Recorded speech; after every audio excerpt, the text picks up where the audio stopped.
માતાજી મિત્રો, નમસ્કાર મિત્રો. હું છું અર્જુન મકવાણા, આજે હરિપરાપુર રાજપૂત.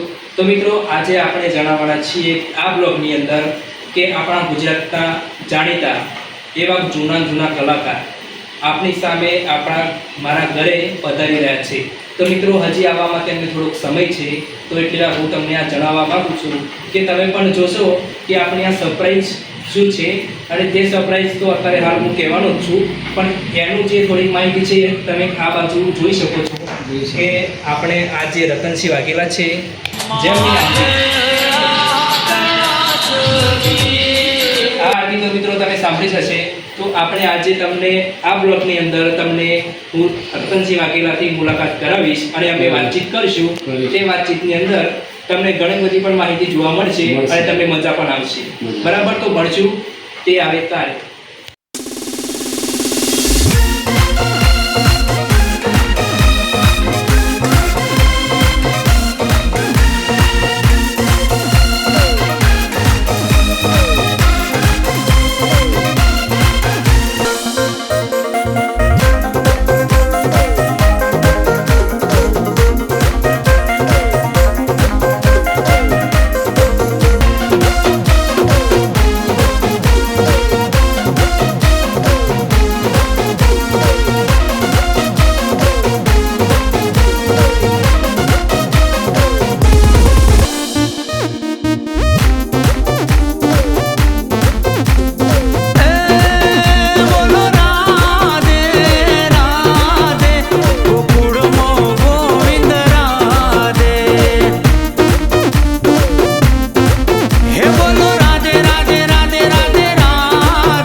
ભગવાન માતાજી તમારી મનોકામના પૂર્ણ કરો.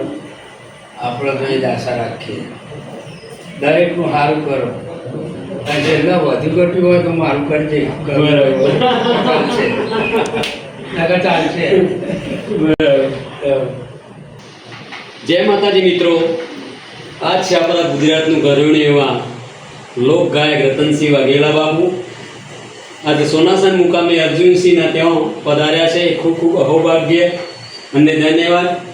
જેમનું ગુજરાતમાં નામ છે એવા અંબેમાની આરતી ગુજરાત નહીં પણ આખા ઇન્ડિયામાં વિદેશ પરદેશમાં એમની આરતી દરરોજ સવારે ને સાંજે સાંભળીએ છીએ. એવા રતનસિંહ વાઘેલા ખૂબ ખૂબ અભિનંદન. અને તેમની બાજુમાં બેઠા છે અમારા પણ ખાસ મિત્ર છે, જેમનું નામ છે દર્શનભાઈ જોશી. બરાબર ને દર્શનભાઈ? અને તેમનું સારી રિધમ છે, સારી ટીમ છે, સારું કામકાજ છે. મિત્રો, તમારે પણ કામ હોય તો કોન્ટેક્ટ કરજો. કોન્ટેક્ટ નંબર આપે ડિસ્ક્રિપ્શનમાં. બરાબર મિત્રો? એ હરીબરી ગાલવી નહીં. વાનનું તો સ્પેશિયલ આપો છો. રૂથી આગળ રૂ લગાવ્યું આવો. રૂવાઈ સ્ટીક. હા, હરી નીકળવાની બોલો. હરી બધા નીકળવાની લેબરા તો લેબરા હરિયો ગાલસી ના પડે. દિવાસરીને ના ગયો. ગાલસી તો નયા તો અંદર એવું ગરપાઈનો હરજી તો અંદરની ગરજી તો આદિવાસી હા જય શ્રી કૃષ્ણ. મમ્મી, અમાર પપ્પા. એ તો અને અમાર મમ્મીના પપ્પા. અમાર દાદા દાદી ઓફ થઈ ગયું હતું. બરાબર? અમે 3 જણ છીએ.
પીછવાડો